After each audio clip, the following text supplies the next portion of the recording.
કર્મચારી નિવૃત્તિ સહાયક ફંડના હોદ્દેદારો અને મારા કલીગ્સ,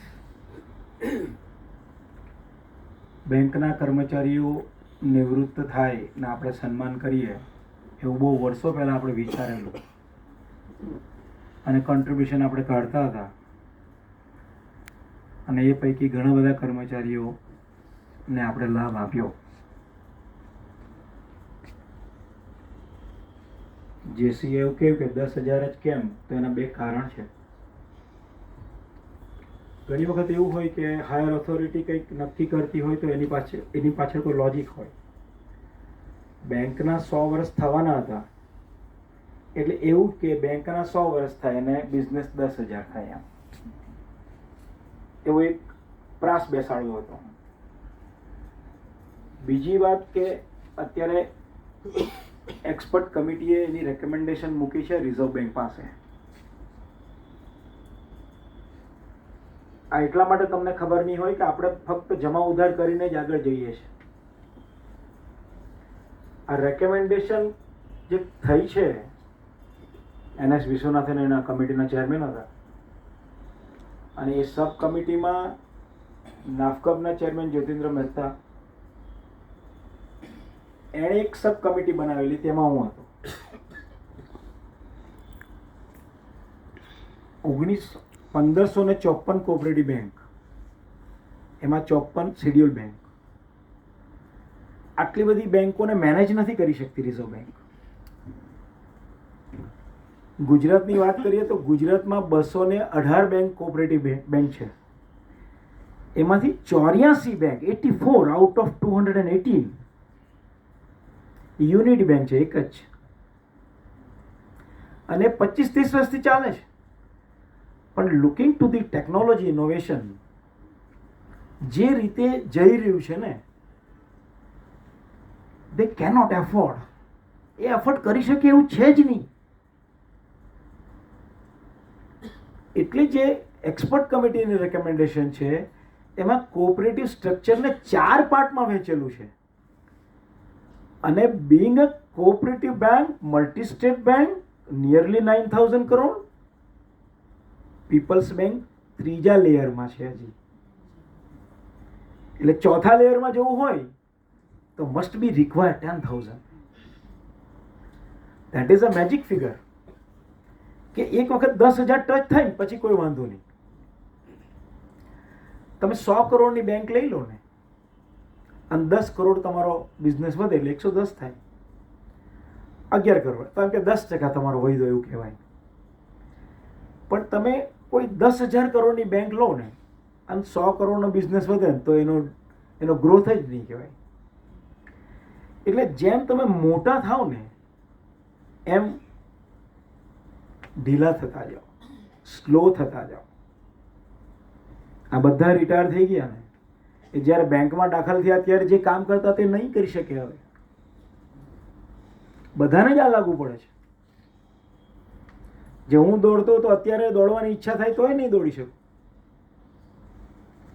એટલે આ બધી વસ્તુ અત્યારે બદલાઈ રહી છે.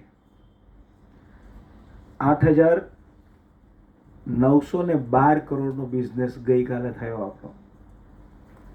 10,000 મેં કહ્યું છે કે 10,000 કરવાનો છે આપણે, પણ પેન્ડેમિક છે, બિઝનેસો નથી ચાલતા. એટલે એક પોઈન્ટ ઓફ ટાઈમ એવો આવ્યો કે 9,000 તો થાય ને. એટલે લાસ્ટ મિટિંગમાં મેં એમ કહ્યું કે 9,000 તો કરો. તમે બધા પ્રયત્નો કરો છો પણ લોકો આંકડાને જુએ છે, લોકો સફળતાને જોઈ છે. તમે કેટલા પ્રયત્ન કરીએ કોઈ જોતું નથી. 8,912 છે. કદાચ એવું લાગે છે અત્યારે કે 9,000 ક્રોસ કરી જશું, પણ એક વોર ચાલી રહ્યું છે સ્વિચ ઓવરનું. તો એ સ્વિચ ઓવરમાં લગભગ 125 કરોડ રૂપિયા સ્વિચ ઓવર થઈ ગયા છે આપણી બેંકમાં. શાને માટે? Rate of interest.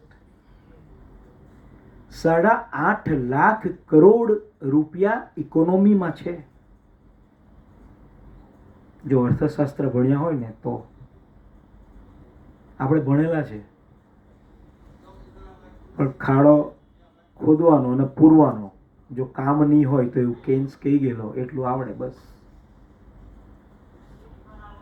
અર્થશાસ્ત્ર આગળ છે, તમારે સમજવું પડે ઇકોનોમીને, કેમ કે we are part of that economy. Service industries છે આપણી. અને 8.5 લાખ કરોડ ક્યારેય આ ઇન્ડિયામાં નહીં. એટલે એક્સેસ લિક્વિડિટીમાં બધી બેંકો ચાલે છે. હવે જો એક્સેસ લિક્વિડિટી હોય તો વોર રેટ ઓફ ઇન્ટરેસ્ટનું જ થાય. નહીં તો કઈ બધી બેંકો અત્યારે લોનના રેટ ઘટાડે એવું તો બને નહીં ને. તો લોજિક છે, વિચારવું પડે તમારે કે આવું બધા કેમ રેટ ઘટાડતા થઈ ગયા. એનું કારણ આ છે. અને લિક્વિડિટી જોવી હોય તો તમારે રિઝર્વ બેંકની વેબસાઇટ ખોલવાની, જે મારા પીસી પર આખો દિવસ ખુલ્લી જ રાખું છું અને એવરી હાફ એન અવર એને રિફ્રેશ કરું છું. ખબર પડશે તમને આ ફિગર કે કેટલા રૂપિયા ઇકોનોમીમાં છે. એવું કહેવાય કે ઇન્ડિયન ઇકોનોમીમાં ઓન એન એવરેજ 1.25 લાખથી 1.5 લાખ કરોડ રૂપિયા જ હોય અને અત્યારે 8.5 કરોડ રૂપિયા છે. આ ટકાવી રાખેલી ઇકોનોમી છે. વર્લ્ડમાં ફેડ જેમ ચાલે એમ બધી દેશની સેન્ટ્રલ બેંક ચાલે. પણ આ વખતે ઊંધું થયું છે. બેંક ઓફ ઇંગ્લેન્ડે એનો રેટ વધારી દીધો છે ડિસ્પાઇટ ઓફ ફેડ સ્ટેટિક છે. આ વાત એટલા માટે કરવાની કે આપણે ફક્ત બેન્કિંગ લઈને બેઠા છે એવું નહીં, બહુ બધા પેરામીટર કામ કરતા હોય બેન્કિંગમાં. જમા ઉધાર તો કોઈ પણ કરતું હોય. ગ્રોથ મહત્વનો છે. બધી બેંકો ગ્રોથમાં છે, બધી બેંકો મર્જરમાં પણ છે. આપણે પણ મર્જરમાં ગયા છે. તમે જો કે આજે કાલુપુરની 11 બ્રાન્ચ છે સુરતમાં. જે કોઈ સુરત બેઝ બેંકની બી કેટલીક બેંકોની નથી 11 બ્રાન્ચ. આ આપણને ચોંકાવનારું હોવું જોઈએ. આપણને ડર લાગવો જોઈએ કે કદાચ કોઈ કાલે લઈ જાય આપણને. એવું બને અને એવું કદાપી બનવા નથી દેવા માંગતો. એટલે જલ્દી 10,000 પર જવું છે કે 10,000 થાય ને પછી તો એની રીતે જ થાય. પેલો 1 રૂપિયો કમાતા વાર લાગે, પછી 1 લાખ થાય ને તો એમાં થોડા ઉમેરાતા જાય વિધાઉટ એની એફર્ટ્સ. અને પછી કરોડ થાય પછી આમ જ જાય. તમે કાંઈ નહીં કરો તો એ તમને 6% લેખે 6 લાખ રૂપિયા મહિને 50,000 રૂપિયા મળ્યા જ કરે. પણ કરોડ સુધી પહોંચવામાં આ 35 અને 36 વર્ષ તમારે ખર્ચી કાઢવા પડે. 100મું વર્ષ છે બેંકનું અને 10,000 પણ નથી. એ ક્યાંક ને ક્યાંક આપણે ભૂલ કરી છે એવું મારું ચોક્કસ માનવું છે. કેમ કે 50 વર્ષ જૂની બેંક 15,000 કરોડ પર કામ કરે છે અત્યારે. સુરતની એક બેંકને સુરત બહારની બેંકે ટેક ઓવર કરી તો મેં એના ચેરમેનને પૂછેલું કે કેમ તમે અમારી સાથે નહીં. કે અમારી બોર્ડ એવું નક્કી કરે કે ગુજરાતમાં 1 નંબરની બેંક કઈ તો તેની સાથે મર્જર કરવાનું. આપણે 3જા નંબર પર છે, એને 1 નંબર પર લઈ જવાનું છે. આપણે કામ કરવું પડશે. એવું કહેવાય કે ચકલી જીવતી હોય તો કીડીને ખાય અને ચકલી મરી જાય તો કીડી ચકલીને ખાય. સમય ને સ્થિતિ ક્યારે બદલાય ખબર નહીં પડતી. કોઈને નીચા દેખાડવાની પાડવાની જરૂર નથી કે કોઈના અપમાન કરવાની પણ જરૂર નથી. એક વૃક્ષમાંથી લાખ મેચ સ્ટિક બની શકે, પણ એક મેચ સ્ટિકથી 1 લાખ વૃક્ષ બાળી પણ શકાય. આ બધું જ ધ્યાનમાં રાખવાનું છે. ફાઇનાન્શિયલ પ્લાનિંગ માટે એક સ્ટોરી છે કે જૂના જમાનામાં રાજાની જે પસંદગી થતી તેમાં એવું હતું કે રાજા 5 વર્ષ માટે રાજા રહે અને 5 વર્ષ પછી એ વ્યક્તિને રાજ્યની સરહદ પર આવેલા જંગલમાં છોડી આવવાનું, એટલે પેલાનો જીવ પૂરો થઈ જાય. 5 વર્ષ જલસા કરવા. અને એવું નક્કી કરેલું કે રાજ્યનો જે હાથી એ મોટો હાર લઈને નીકળે અને જેને પહેરાવે એ રાજા 5 વર્ષ માટે. એવો એક વારો આવ્યો સામાન્ય વ્યક્તિનો, જે રાજા બની ગયો. એના 5 વર્ષ પૂરા થયા એટલે બધા એને દોરડેથી બાંધવા માટે આવ્યા, જંગલમાં લઈ જવા માટે. એ વ્યક્તિએ કહ્યું કે મને બાંધવાની જરૂર નથી, હું તૈયાર જ છું જંગલમાં જવા માટે. એટલે બધાને નવાઈ લાગી કે બધા તો રડતા રડતા જાય, ભીખ માંગતા જાય, આ વ્યક્તિ કેમ આવું કરે. પછી નદીની પાર જંગલ, એટલે હોડીમાં બેસાડ્યો તો પણ ખુશ. એટલે નાવિકને ખબર નહીં પડી કે આટલો બધો કેવી રીતે ખુશ, બધા તો રડતા રડતા મૂકી આવું છું. એણે પૂછ્યું કે કંઈક તો છે. પેલો કે હું રાજા બન્યો ને એટલે જે જંગલ હતું ને તે પહેલા મેં સાફ કરાવી દીધું બધું, કેમ કે રાજા હતો ને, હું કંઈ પણ કરી શકું. બીજા વર્ષે મેં મારા પ્રધાનને મોકલ્યા ને એને કહ્યું કે બધું ઇન્ફ્રાસ્ટ્રક્ચર ત્યાં તૈયાર કરી દો, રોડ, રસ્તા, વીજળી, પાણી. ત્રીજા વર્ષે મિસ્ત્રીઓને મોકલીને મારો મહેલ બનાવી દીધો. ચોથા વર્ષે આખી જગ્યાને મેં ટેક્સ ફ્રી જાહેર કરી દીધી અને આઈ ઇનોવેટિવ બિઝનેસમેન. અને 5મા વર્ષે બધા પ્રોફેશનલને મોકલી દીધા, શિક્ષકો, વૈદ છે, ડૉક્ટર છે, એન્જિનિયર છે, કે ત્યાં અહીંયા કામ કરો તમે. અને અત્યારે જે શરણાઈના સૂર તમને જે સંભળાઈ રહ્યા છે ને, એ મારા સ્વાગતની તૈયારી છે ત્યાં. 5 વર્ષમાં શું થઈ શકે તેનું ઉદાહરણ છે. આપણે નોકરિયાત માણસ છે, પહેલા 25 વર્ષ કમાણી ના હોય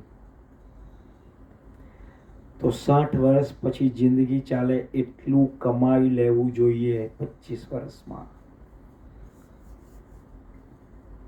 વસીને બોલવા નહીં દીધો ને, નહીં બોલ્યો તો સારું. એને તો કહ્યું કે બહુ બિંદાસથી રહેવાનું, પણ એને પૈસા આપીને તો નહીં જ રહેવાય.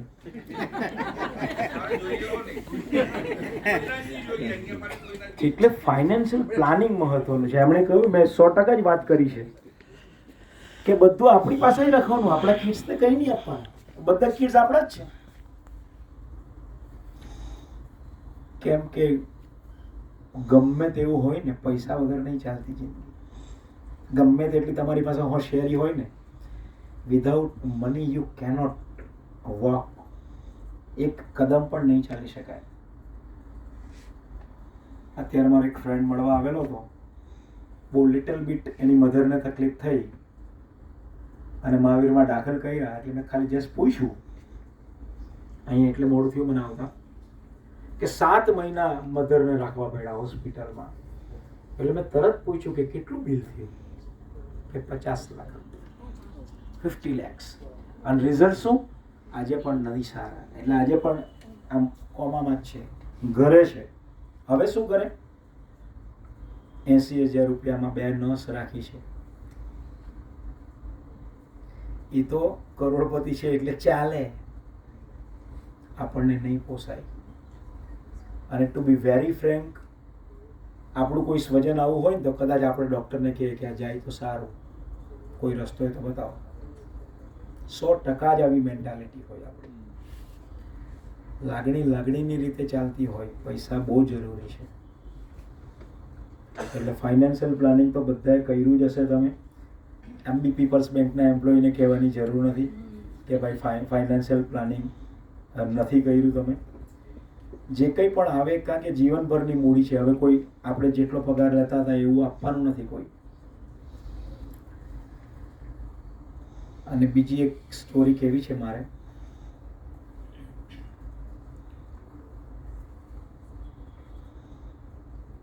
એક વખત એક રાજાને એવું નક્કી કર્યું કે આપણે બ્રાહ્મણોને જમાડીએ. એટલે બધા બ્રાહ્મણો જમવા બેઠલા હતા. અનફોર્ચ્યુનેટલી વાત એવી બની કે ઉપરથી એક સમડી એક સાપને લઈને જતી હતી. સાપ એની જાતને છોડાવવા બહુ પ્રયત્ન કરતો હતો સમડીના પંજામાંથી, પણ સમડીનો પંજો બરાબર હતો. એટલે સાપને થયું કે હું ઝેર એને મારું. જેણે મોડું ઝેરનું ખોયલું ને, એ ઝેર સમડીને સ્પર્શ કરવા કરતા નીચે બેઠેલા બ્રાહ્મણોના ભોજનમાં પડ્યું અને બ્રાહ્મણો મરી ગયા. રાજાને ખબર જ નહીં પડી કે શું થયું. કેસ યમરાજા પાસે ગયો કે આ બ્રાહ્મણોના મૃત્યુ માટે જવાબદાર કોણ જવાબદાર? એટલે બધાએ કહ્યું કે યમરાજાએ કહ્યું કે સમડીનો તો ખોરાક છે, એ સાપને પકડે તો એનો તો વાંક છે જ નહીં, અને સાપે તો પોતાનો જીવ બચાવવાનો હતો એટલે એને જે રોક્યું, એ પણ નિર્દોષ છે. રાજાએ તો બ્રાહ્મણને આમ જ જમવા બોલાવેલા હતા, તો રાજા પણ નિર્દોષ છે. અને બ્રાહ્મણો તો ભોળા ભાવે જમતા હતા, એ પણ નિર્દોષ છે. તો દોષ કોને દેવો? થોડો વખત થોભી જાવ એમ કે.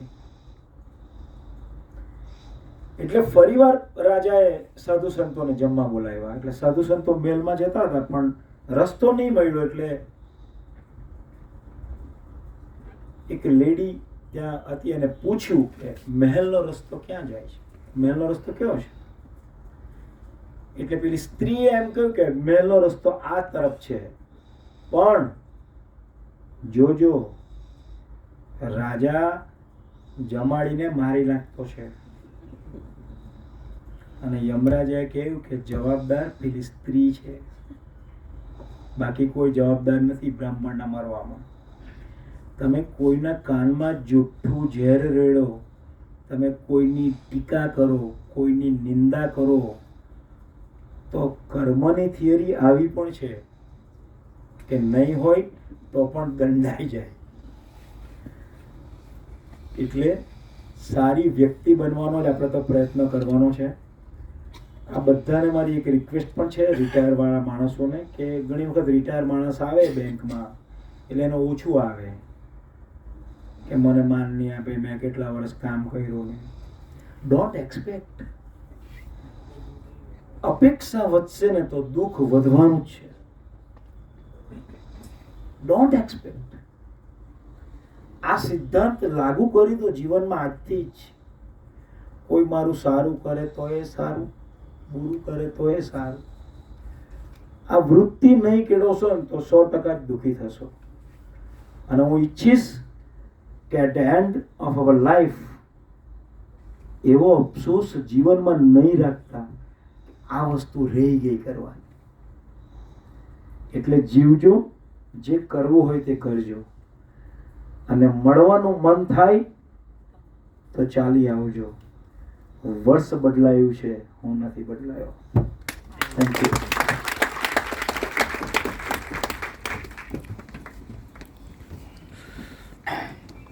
આભાર વિધિ માટે કવિતા પંચમીને આમંત્રણ.